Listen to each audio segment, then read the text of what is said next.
家嘅節目係奇妙的救恩，歡迎你哋收聽。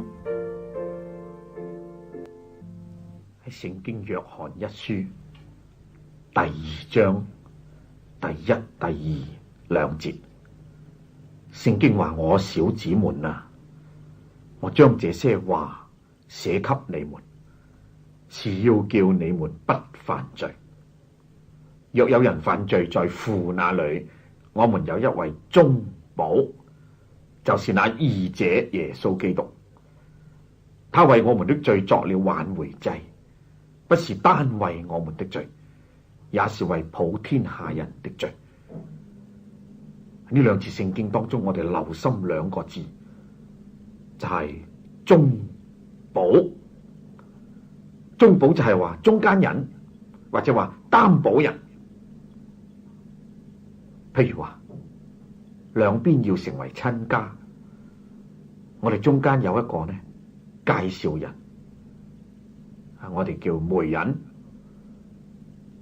咁嚟使兩邊呢相和、相認識、結合。當然我哋呢好多呢嗰啲做媒人嘅人非常之唔好，但係我要借嗰個意思講出，就係一個中間人，係咁上下嘅意思。耶穌呢係我哋同埋神之間嘅一個中間人。聖經講俾我哋知，我哋係與神為敵，因着心裏邊嘅惡行。神最憎嘅就係人嘅罪，人嘅惡行。所以呢，因為我哋有咗罪，我哋就同神為敵啦。我哋嘅罪呢，好似一埲牆咁，嚟到將我哋同神隔開，以至到神嘅福氣想臨到我哋呢，唔可能。唔係神願意俾福氣，神真係願意，但係我哋接受唔到，因為我哋嘅罪。我哋想同神呢好呢又唔得，想親近神呢亦冇門路。因為中間我哋嘅牆，我就係我哋嘅罪，將我哋隔開。耶穌呢就係人同神中間嘅中間人，佢藉着佢自己喺十字架上捨身流血嚟到贖我哋嘅罪，將我哋同神中間嘅間隔，雖然係好厚嘅間隔，藉着佢喺十字架上死，犧牲佢嘅生命，咁就完全拆開。記得將耶穌釘落十字架，佢臨死嘅時候，耶穌呢喺嗰處好痛苦，耶穌喺嗰處呢受盡好多嘅難處，就係神喺十字架嗰處，藉着嗰處嚟到刑罰咗我哋嘅罪，使佢嘅兒子嚟擔當我哋嘅過犯。講得更清楚就話佢代替我哋喺嗰處受神嘅刑罰，就係罪人嘅刑罰。到收尾佢將人斷氣，佢就話成了，做成啦。做成乜嘢呢？就係話人同神之間嘅間隔咧拆咗啦，人同神之間可以靠賴耶穌基督做我哋嘅中間人，等我哋可以直接嚟到佢面前。所以當主耶穌一斷氣嘅時候，聖經記載聖殿裏邊嗰個幔子啊，即係嗰同布帳咁上下咧，就將聖所同埋至聖所隔開嘅。人以前就不能入至聖所，唯有大祭司一年一次入去，就帶着血。至聖所係叫做係神喺嗰處居住與人同在嘅地方。咁耶穌一死嘅時候咧，嗰個幔子就由上到下裂開兩半，分開咗啦。咁即係話咧，聖所同埋至聖所唔再有間隔啦，人可以直接去到神面前。所以耶穌咧成為我哋嘅中間人，係藉着佢自己喺十字架上為我哋所受嘅痛苦，將身體擘開，就好似將殿裏邊嘅幔子擘開一樣，又好似將人同神中間罪嘅間隔拆開一樣。咁樣我哋今日罪人就可以靠賴神獨生嘅兒子耶穌，能夠坦然無懼嚟到神嘅面前，同神和好啦。喺呢處我要清楚講，係人同神和好，就並唔係神同人和好，因為神從來冇得罪過人，係人犯罪得罪神，所以人應當與神和好。神冇與人做仇敵，但係人與神做仇敵，所以我哋應當與神和好。但係我哋雖然有咁嘅心，願意同神和好，但係我哋冇門路啊。而今神為着要成全呢件事，將佢獨生嘅愛子耶穌打發落嚟世界，藉着死除去咗我哋嘅阻隔，就係我哋嘅罪，藉着佢所流嘅寶血洗乾淨我哋一切嘅不義，咁樣人同神之間罪嘅阻隔就完全除去啦。藉着佢嘅死流血贖罪，藉着神喺十字架上罰佢嚟到代替咗我哋，咁呢一切嘅罪惡了結啦。咁樣人就可以靠賴耶穌基督嚟到咧神嘅面前，同神重新和好。於是呢，神嘅恩典就可以藉着耶穌基督臨到我哋，我哋呢亦可以透過主耶穌基督嚟到去接受神俾我哋嘅恩惠。神俾我哋嘅恩惠好多好多，唔係我哋嘅口舌講得盡。可以話我哋日間所接觸嘅任何一切，甚至到我哋嘅身體，都係顯出神好特別嘅恩典。但係喺神嘅恩典當中，最大一個恩典就係話，我哋呢啲該滅亡、該沉淪嘅罪人，做神嘅仇敵都咁樣嘅罪人。但係今日因為耶穌嘅緣故，神將永生嚟到賜俾我哋，神赦免我哋嘅罪，稱我哋為義，冇罪，合乎神嘅心，而且又俾佢嘅生命過我哋，等我哋能夠成為神嘅兒女，住喺神嘅家，承受神一切嘅豐盛啊！所以呢個係最大嘅福氣，係靠賴耶穌基督做中間人。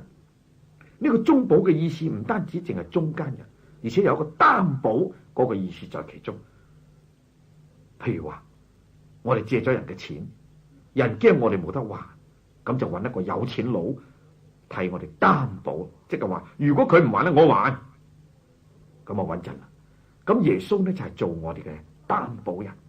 個擔保人就係話佢所有所犯嘅罪，即係我哋所犯嘅罪，所有嘅虧欠咧，耶穌完全還清晒。如果神仲睇到我哋呢啲人肯信靠主耶穌嗰啲人，肯接納耶穌基督在十字架上嗰個救恩嘅嗰個救贖嘅恩典嘅人，仲係有罪嘅咩？你問主耶穌啦。如果有人信耶穌話唔能夠到神面前嘅，你問耶穌，耶穌是問。如果有人信耶穌，神仲定佢有罪嘅呢？你問主耶穌，佢做擔保嘅。如果有人因信主耶穌仍然要落地獄嘅呢？你問主耶穌咧，佢做擔保嘅。耶穌基督擔保人信靠佢嘅呢，罪得赦，不至滅亡，反得永生。神就因為佢嘅仔嘅緣故做擔保，而且佢嘅仔已經付出一個好重嘅代價，為着我哋，就係佢自己嘅生命同埋佢嘅寶血，咁樣就足夠能夠擔保我哋坦然到神嘅面前。喺神嘅面前呢，係做神嘅仔女，罪得赦免，亦可以進入神嘅家。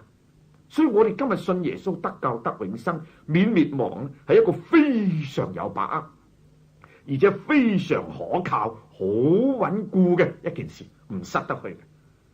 所以主耶穌也曾話，佢話我就賜俾過你哋永生，你哋永不滅亡，無論誰也不能將你哋從我嘅手中奪去。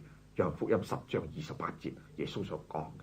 所以人信靠主耶穌所得嘅永生呢，天堂嘅福氣呢，係永遠唔會失去嘅，因為耶穌做擔保，係咁可靠嘅。所以我哋今日信咗耶穌嘅人，我哋覺得有福。世界點樣亂啊，我哋點樣呢唔似樣都好呢，係唔關呢啲事，呢啲都唔影響到我哋嘅永生，因為永生係耶穌做擔保嘅，佢嘅血為我哋所成就嘅。咁所以如果有人有罪，唔使怕。點解呢？因為有一位罪人嘅擔保人，就係主耶穌。朋友，你需要呢位擔保人，你需要佢，然後你能夠到神嘅面前嚟。你需要佢，然後你嘅罪得到解決。你需要佢，然後呢，你先至能夠在神嘅面前得稱為義。你需要佢，然後你能夠稱為神嘅兒女。你需要佢，然後你能夠進入神嘅家，享受天堂永遠嘅福樂。你必須信耶穌，因為佢係人與神之間唯一嘅擔保人，唯一嘅中保力。除咗佢之外，冇一個人配，亦冇一個人能夠咁做，因為佢冇罪，而且佢係神嘅仔，更加佢為我哋釘落十字架，死流血，第三日從死中翻生，做我哋活嘅救主。所以佢足夠有能力救到我哋呢啲罪人。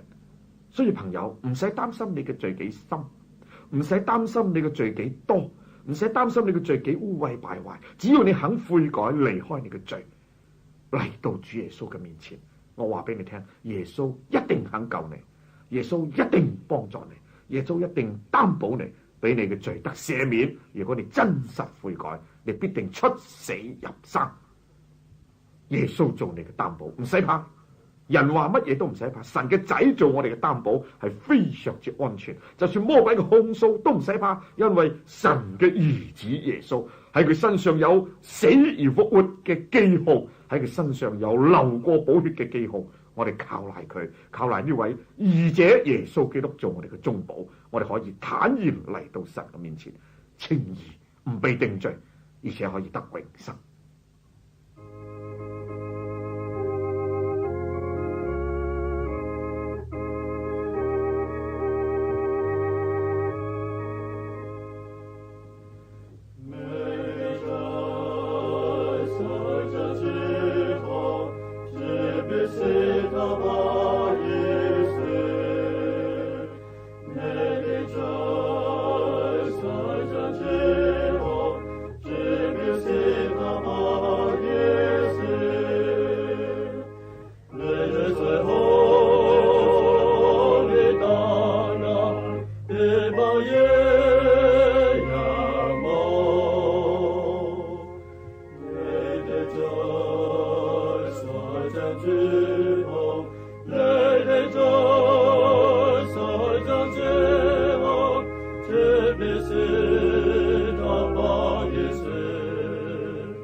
各位聽眾，奇妙的救恩今日就播到呢一度。